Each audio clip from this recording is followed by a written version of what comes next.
আমি আছিলে আমাৰ গায়ত্ৰী বৰাৰ লগত ধৰালৈ জোনাক নামে ইউটিউবত আপোনালোকে চাবচোন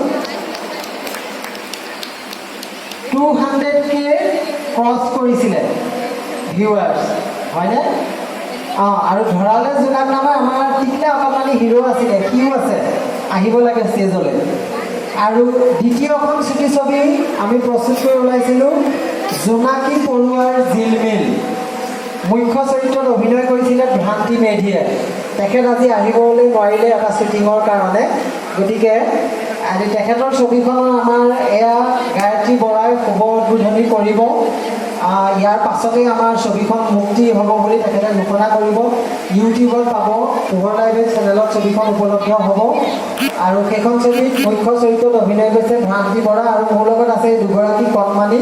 কণমানি শিশু শিল্পীসকলেও অভিনয় কৰিছিলে আৰু কোন আছে মই সকলোকে আহিবলৈ অনুৰোধ জনাইছোঁ আৰু তৃতীয়খন ছুটি ছবি আমি ঘোষণা কৰিছোঁ আজি পোহৰ লাইভৰ এই মঞ্চতে তৃতীয়খন ছবি আমি অক্টোবৰ মাহত শ্বুটিং আৰম্ভ কৰিম আৰু সেইখনত গায়ত্ৰী বৰা পুনৰ আমাৰ মাজত থাকিব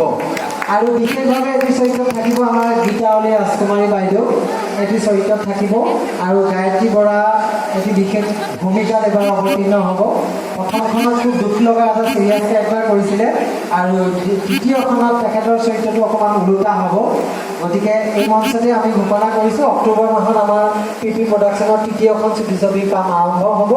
আপোনালোকৰ সহায় সহযোগ আমি বিচাৰিম এতিয়া মই গায়ত্ৰী বৰা এই গামোচাখন দাঙি আমাৰ আনুষ্ঠানিকভাৱে মুকলি হ'ল বুলি ঘোষণা কৰিব জোনাকী পৰুৱা জিলমিল এই ছুটি ছবিখন পিপি প্ৰডাকশ্যনৰ বেনাৰত নিৰ্মিত হোৱা এই ছুটি ছবিখন আজি